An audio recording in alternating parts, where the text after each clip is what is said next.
Assalamualaikum warahmatullahi wabarakatuh. Selamat berjumpa kembali dengan saya Sepul. Kali ini saya akan coba membuat video tutorial tentang cara membuat WebJS sederhana, ya. Maksudnya membuat WebJS tanpa coding, ya, dengan menggunakan QGIS. Ya. Baik, kita buka saja QGIS-nya. Di sini saya menggunakan QGIS versi 3.16, ya. Kita tunggu sebentar, lagi loading. Jadi kalau teman-teman nggak punya versi yang ini, bisa dicek saja ya, di QGIS-nya sudah ada tombol yang QGIS to web apa belum gitu. Kalau sudah ada, berarti QGIS teman-teman sudah bisa dipakai gitu ya. Jadi tujuannya kita akan membuat WebJS sederhana tanpa coding ya. Oke, ini sudah terbuka. Di sini saya ada punya contoh data ya, dari database saja. Ada punya saya data provinsi ya. Cuman belum saya simplify ini. Jadi mungkin masih agak berat gitu. Oke, ini datanya saya taruh di sini. Kemudian saya juga tambahkan ya base map ya, pakai OpenStreetMap. Lalu kita drag ke atas ya supaya nggak ketimpa. Nah, setelah ini kita simbolisasi dulu nih ya, batas provinsinya.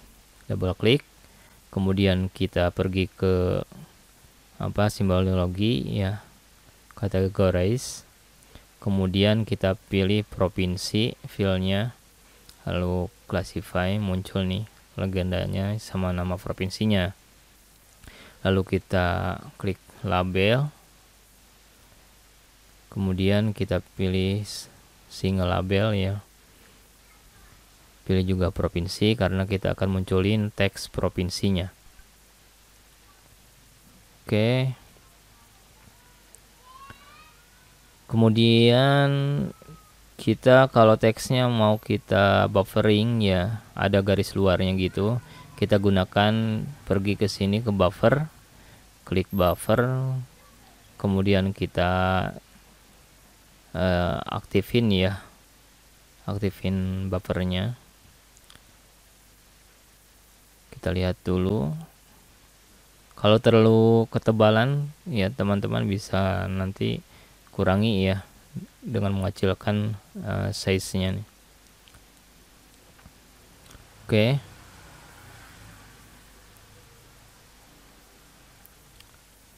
Kemudian teksnya kalau kebesaran kita kecilin juga. Lalu kemudian simbologinya, kalau pulaunya ya menghalangi base mapnya, kita transparansikan saja dengan ini. Kita masukin saja angka 80 coba. Kalau kurang ya bisa disesuaikan sesuai dengan selera teman-teman nanti. Ya, cukup segini mungkin ya. Kita lihat dulu datanya.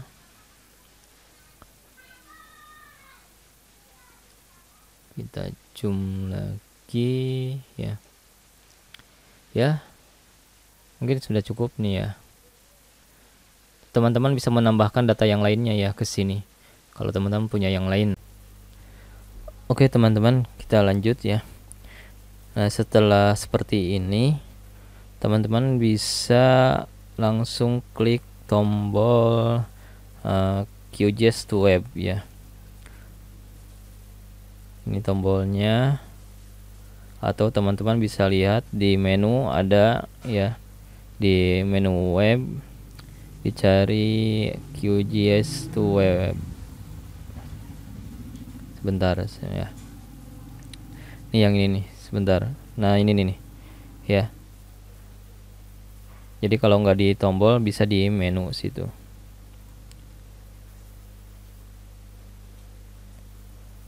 Oke, kemudian coba kita geser dulu ya. Kita lihat. Nah, kita klik ya tombolnya.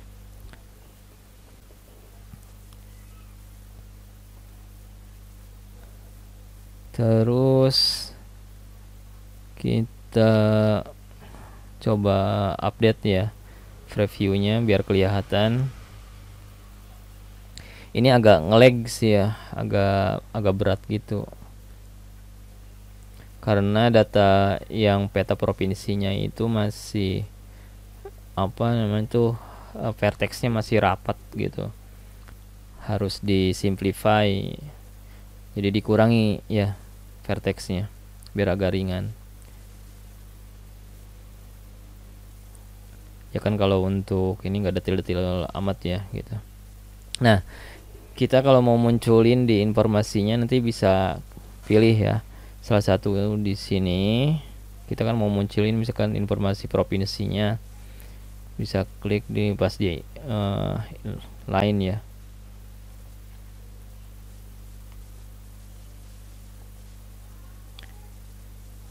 Nah ini layer-layernya dicentangin. Kemudian teman-teman bisa pilih ya template-nya, bisa open layer, leaflet atau mapbox ya, bebas ya.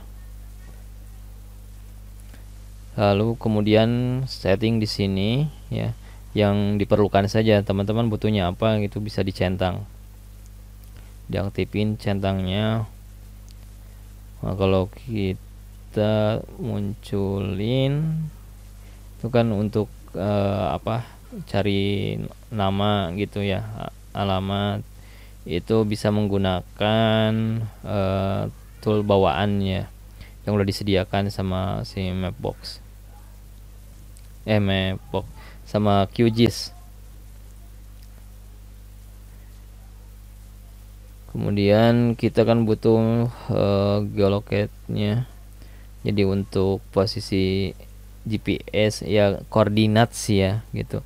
Bukan GPS, kalau di web kan nggak ada kita connect kemana gitu, kecuali dikonekin ke GPS handheld. Tapi itu pun juga nggak harus bikin koneksinya gitu, nggak bisa lah. Jadi ini untuk nge-repair ini aja sih, koordinat IP ya, IP kita. Oke, lalu kemudian ini agak berat nih karena belum saya kurangi itunya vertexnya.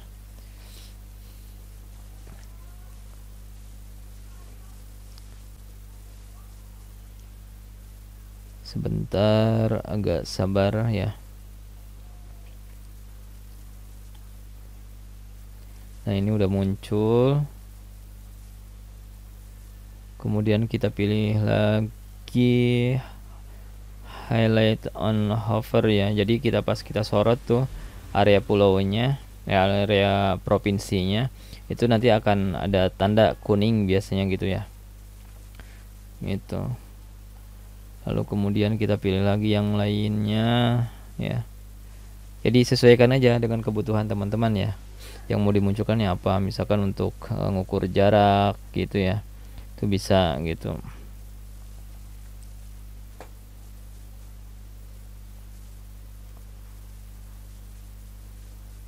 Sebentar,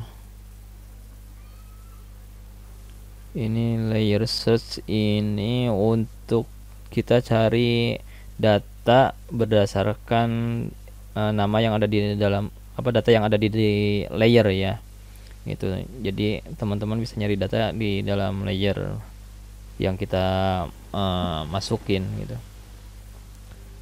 Itu saya masukinnya namanya provinsi.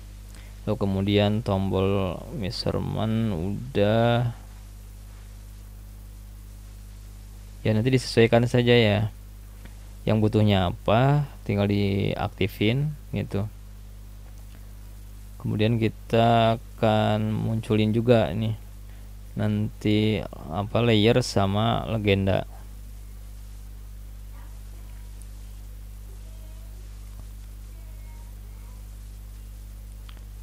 Oke,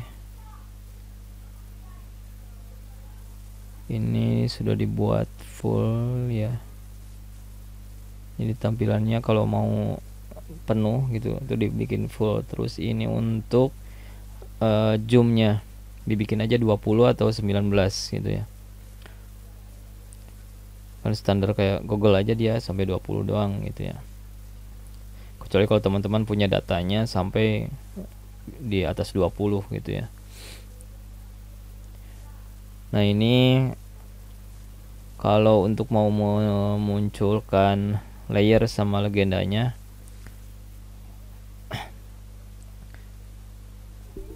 sebentar ya. Ini untuk apa? Kita setting foldernya, folder outputnya ya. Saya bikin di sini. Setelah pilih,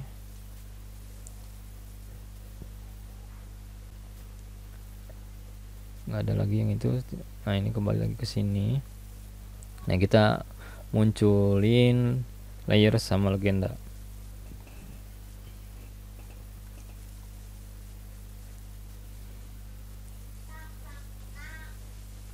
Sebenarnya agak berat ya.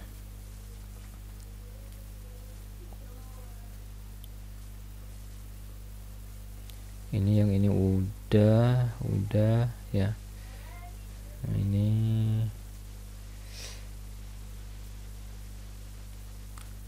juga udah ya. Nah, kita tinggal coba yang ini aja nih, add layer list ya. Kalau kita expand, ini dia akan langsung kebuka ya. Coba kita update dulu ya. Ini agak berat.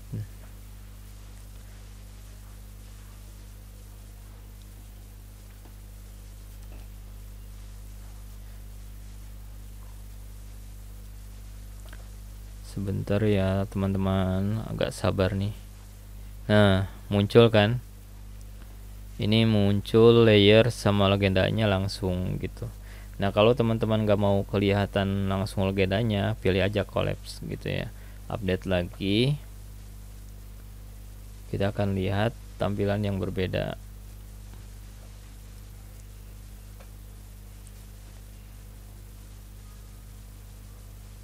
Nah, bilang kan tinggal tombol aja, tapi ketika kita sorot, nah itu langsung muncul gitu. Itu bisa kita aktifin layernya, kita matiin, hidupin gitu ya, bisa ya. Ini tombol measure, terus find. Udah, tadi kita udah setting juga kan, ini udah tinggal ekspor aja. Tunggu ya, tunggu beberapa saat. Kalau datanya makin banyak ya prosesnya makin agak lama gitu pasti kan, begitu. Nah, ini udah jadi, langsung ya jadi deh ya. Anda nggak harus coding ya. WebJS yang sederhana ini udah langsung tampil gitu. Kita aktifin aja ya untuk lokasinya. Aktifin, kita klik ya. Nah, yang tadi apa yang hover itu, nah, jadi ketika kita sorot itu muncul gitu. Tuh, seperti itu ya. Ini untuk mengukur jarak. Coba kita tes ya.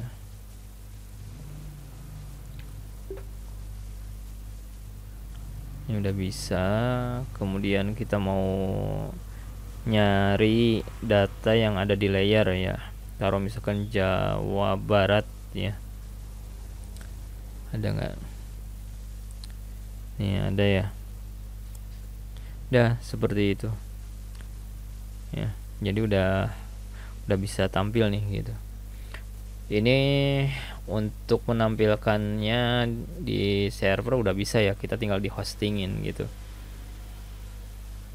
kita hostingin, kita tinggal copy aja nanti folder-folder yang kita butuhkan gitu.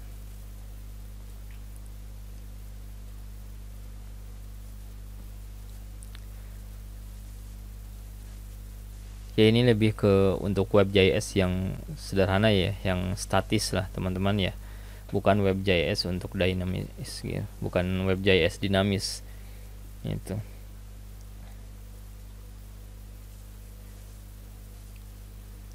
Udah ya, udah jadi.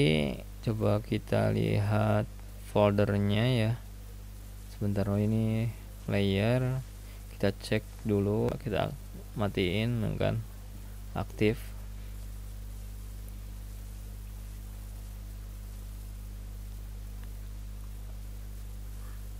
Udah, ini kita lihat foldernya yang terbaru ya. Wah, kita lihat dulu sebentar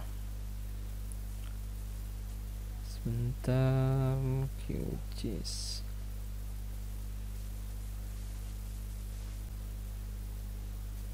Nah ini, jadi teman-teman tinggal copy ya, segini